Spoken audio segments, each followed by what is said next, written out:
and welcome to the Panelists, the only internet panel show where I, your beautiful, merciful, and beguilingly lipsticked host, ask challenging questions to, this week, teams of people who aren't me. I'm joined by Team Soul Survivors, which I'm led to believe is a wrestling reference. Yes, we and our 3 eliminated teammates eliminated the entire team of 5 against us, thereby leaving the 2 of us the sole survivors. We're going over. I'll be the judge of that. And also joining me this week is Team Rubber Soul. I got that reference. Yes, I believe it's going to come back to help us out later on in the show. That's usually not how that works, but I appreciate your optimism. And in further good news, you're dead!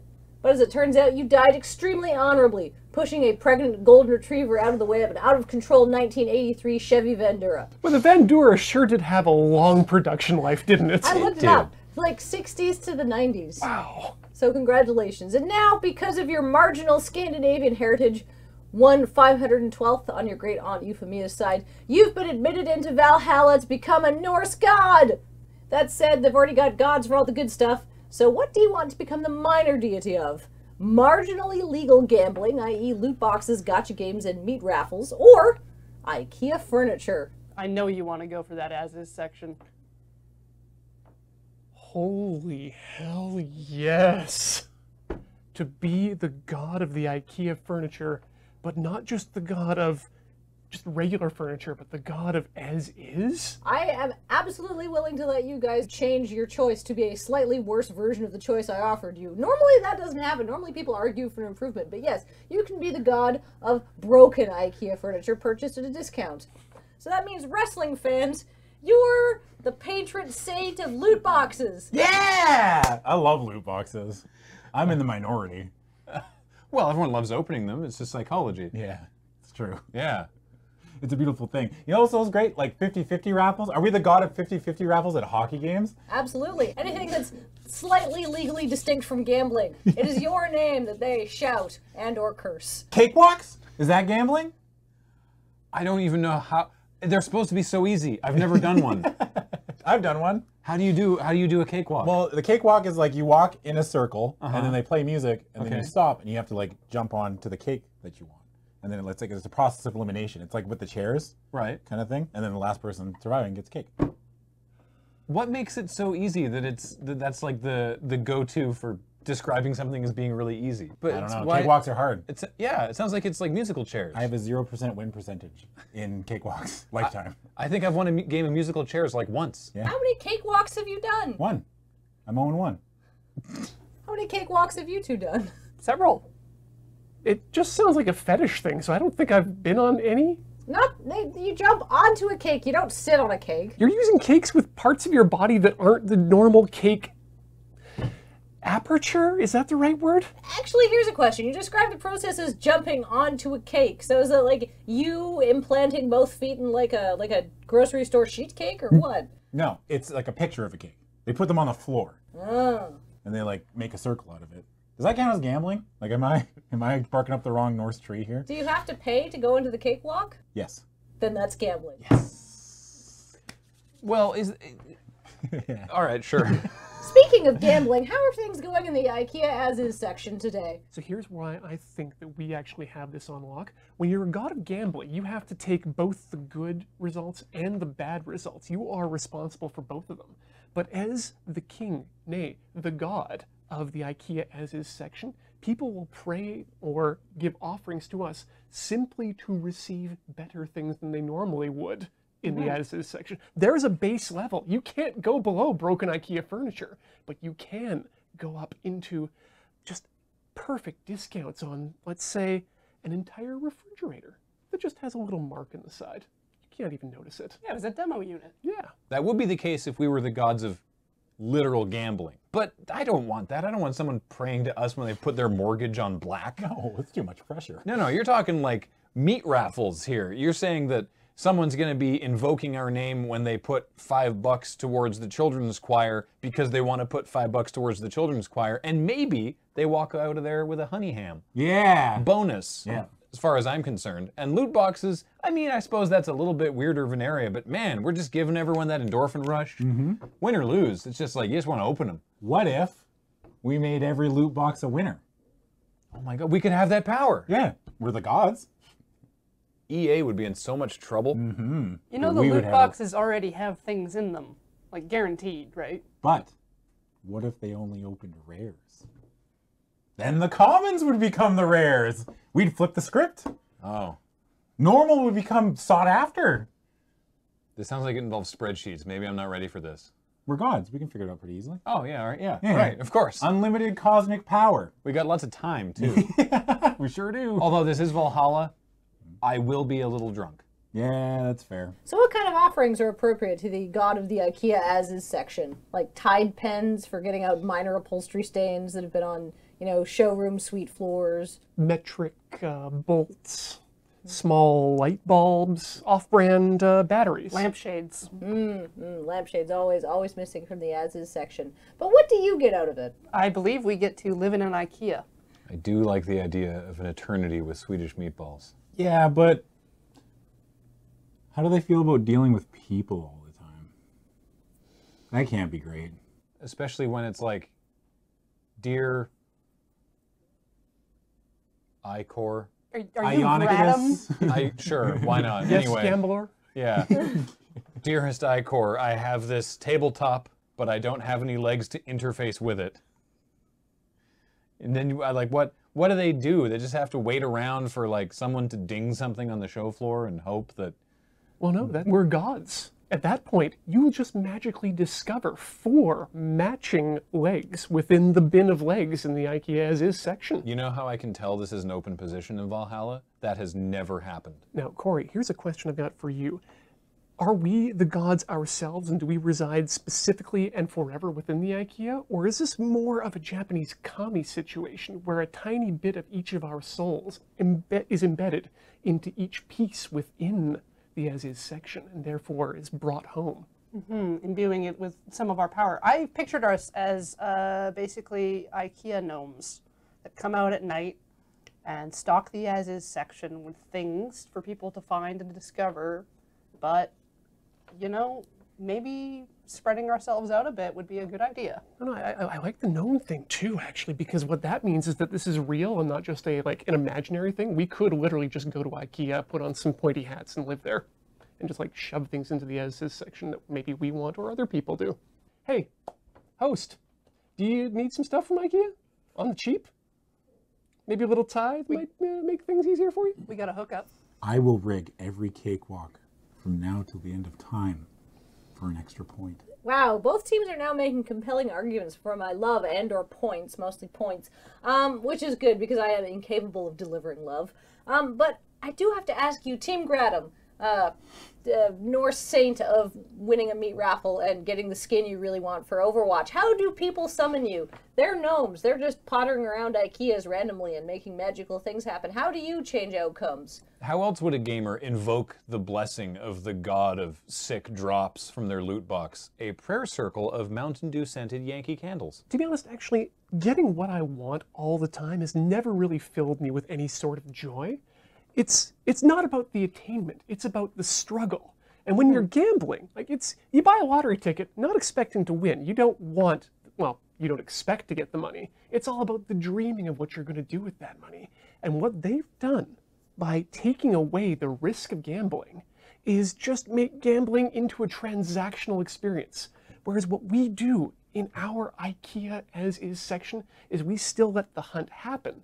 We just up the odds a bit. We make that joy, we spark joy, Corey. Yeah, their gambling is just laziness. Do you really deserve to win a free meat? Is it free if you've paid for it? Well, it's at a steep discount. I would argue that in our new everybody wins loot box system, this new era, where everybody's an equal, if everyone's a winner, no one's a winner. Right? Yeah. There's no feelings of superiority. We're all on even playing fields. Ooh. I like this. Yeah. All the Reinhardts look the same. And now you're just ruining fan art. Or we're just making things easier for the artists. But you're not making things easier for the collector. If suddenly I go to Japan, and God, do I want to go back to Japan and play with those actual gacha machines. But if I go back to Japan and, God willing, there's another set of women in train uniforms that I collect, and God willing there will be, I'm only going to get the variants. I'm only going to get the chase rares. I'm never going to be able to find the bulk commons. And that's what I need to get a full set. Does need those bulk commons. Ian's trying to make the argument that we are doing the world a disservice by not letting him collect all of his tiny train waifus. So what we've decided is that no matter what the outcome, if I'm in the market for a pork butt or a lightly chipped bathroom vanity, I am now covered thanks to your heroic golden retriever saving actions. So that's good news. And in further good news, I award you both 5 points because I think you both made an average argument. Yeah. I'm okay with that. Yeah. I mean, my lifetime goal is for anyone that I meet to say, hey, you're a 5 out of 10. I'm honestly just glad that she didn't knock 30% off our points. Well, aren't I benevolent today? That's good news. And in further good news, the world is a mess, and the continuing international instability has meant an uptick in Canadian fortunes, which means we, Canada, where this is being filmed, can now annex any country we want and call it Other Canada. The world's our smorgasbord, so which country should we extremely politely take over? Madagascar! Yeah. Yeah. Hey, you know why? Why? They're hiding something. What are they hiding? Pirate treasure. Uh-huh. Because that's where pirates, everybody knows. Right. That's where pirates buried all their treasure. Obviously, yep. Also, you never hear about it in the news. When was the last time you're like, oh, Madagascar today? They're hiding something. That's because no one lives there. Not no one, just not a huge number of people. It's mostly lemurs by volume. That's what they want you to think. Uh-huh. I think we take over Madagascar. Also, it's at least semi-tropical, if not totally. Yeah. So it'd be a great place to spend the winter. Yes. It's a big island, too. Yeah, it's huge. So lots of space to hide stuff. yeah, and there's only like 38 million people in Canada, so, you know, it's not like we'd fill it. What if, and I'm just spitballing, we ship all the people we don't like to Other Canada, aka Madagascar? And let them deal with the lemurs. Yes. Yeah. Can we still visit? Well, I mean, we'd have to make quality checks. Oh, of course. As the leaders of this new regime? Is it a regime? It sounds like we have a regime. If we're shipping people to Monster Island, it sounds like pretty... When did it become... I'm on board for it. When did it become Monster Island? Well, that's what they're hiding. Yeah. Yeah. Or we could just turn it into like a Hunger Games scenario. And we're going to take a step further. Let's kick this into the sun. Yeah, why not? All right. So we turn Other Canada into a murder island. Yep. And everybody we don't like, we ship them there, and you can do what you want. Canada's Worst Person. Coming next season on the Discovery Channel. Yeah. Yeah. Canada's worst person? I thought we weren't going to have another federal election for another 2 years. Oh, this can't be how we decide the election. There's like 50-50 odds we elect a lemur. Yeah. You can influence those odds, you realize. Yeah. We can rig things. All right. We have suddenly become the most powerful people in Canada, Graham. How does that make you feel? Like I could probably take on a lemur? Yeah. Yeah. All right, so Team Wrestle Boys want to ruin Madagascar. Where do you want to trash? I don't specifically have an answer for this, because do we want a country that is very much like ourselves, up north, cold, frigid, mostly empty, such as Russia or Iceland? Maybe something really cheap and on discount right now, like Greece, or maybe something that's fantastical, like Atlantis. We select Atlantis, please. Once again, I'm incredibly impressed that you've taken a prompt I've given you and somehow made it worse for yourself. So yes, of course you could annex Atlantis, the mythical continent that if was real, which is not, would be completely waterlogged and unsuitable for vacationing. But yes, go ahead. We'll say for convenience, Atlantis is in the middle of the Atlantic Ocean, you know, somewhere out past Newfoundland. Oh, this is perfect, because that means that we now have more territory farther out into the Atlantic. And thanks to the expansion of territorial coastal waters and the idea of being able to own your own coastal shelf, we basically control the entire Atlantic now, fishing-wise. Not to mention the drilling rights and the cheap undersea labor from the sea people. Oh, we're going to ruin Atlantis, and we're going to get so much oil. Jason Momoa is going to be so pissed off. Not even real! Jason Momoa is a living, breathing human being. He was in the Game of Thrones and Stargate Atlantis. Hold on, Jason Momoa was in Stargate Atlantis and he played the the merman? Yeah, like Yes. he's called Ronan. He had a gun with some rope around it and lots of dreadlocks. I mean, he's Jason Momoa. You mean Aquaman? I mean, I didn't see the movie. I think it's pretty obvious at this point. Look, I don't care if you hire Jason Mimosa to do your publicity, okay? We've got a murder island. The man is a tall drink, I will give you that, but he is flesh and bone, not orange juice and champagne. And he belongs in the sea, which you would know if you had seen the movie. You know what else belongs in the sea and is as real as Jason Mimosa? Madagascar. Yeah! We're real salt of the earth people. Yeah. People can get behind that. Yeah. Like, these guys own an island. I Not mean- a magical bubble under the sea. I would love to visit the fabled lost city of Atlantis. Yeah. Key word. Lost. Yeah, it's only missing. That doesn't mean it's not there. And it's not the only thing that's going to be missing, because people are going to go to Madagascar, and people are going to be expecting something. And what they're going to be expecting is a group of wisecracking penguins who look kind of cartoony. But they're not going to be there, because they're not real. Andy Richter's probably not doing much these days. Like, we could just get him and dress him up like we could do it like a theme park. Yeah. He could be, there you go. He's one of the penguins. If we want, if we really want. Honestly, I think we should Jurassic Park it. Yes. You know there were Graham. prehistoric ground lemurs that were like the size of a bear? Yep. Like, I'm really hung up on lemurs. That's fine. That's our go-to. People love animals.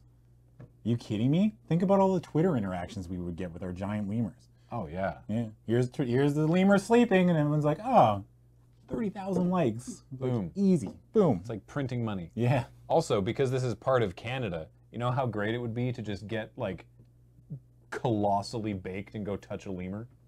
Holy shit. Corey, how big of a water bong do you think we could make when we have literally all the water of the Atlantic Ocean? As long as we're charging people for the use, then the sky's the limit. I mean, weed tourism is a thing. Do you want to share a bong with a sperm whale?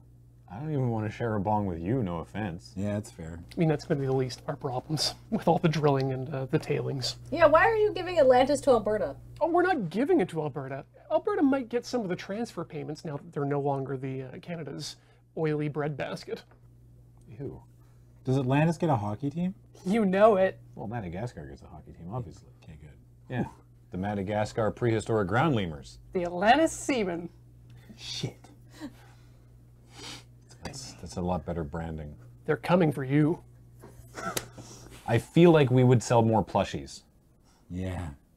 What if we target the furry community? You don't have to target the furry community. They'll just show up.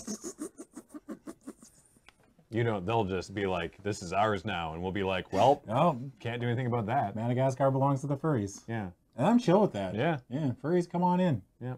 So to recap, your plans for Madagascar after annexing it include some sort of Jurassic Park scheme but with giant lemurs instead of T-Rexes, shipping all the people we dislike there, which might include several members of this show, so just be careful about that. I mean, that's the dice you roll. Some sort of Hunger Games thing, but Canadian, so I assume it's just over like a box of Timbits, dressing up Andy Richter like a penguin, presumably against his will, or maybe with his will, depending how he feels about lemurs, and some sort of weed tourism bong thing. Oh, the furries, too. Oh, yeah.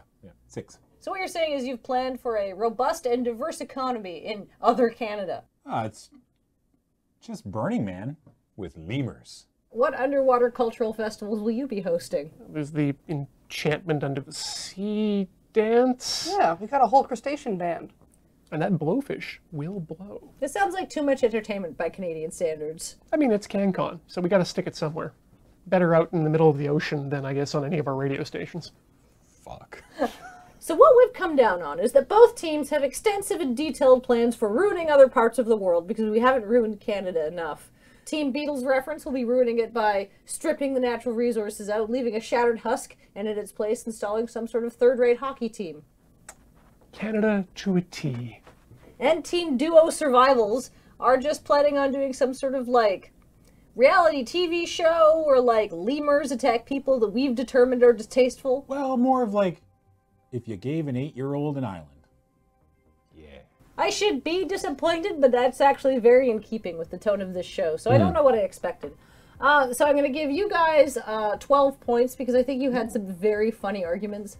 Also, you were able to name not one, but 2 nautical-themed musical events, which is more than I could have named.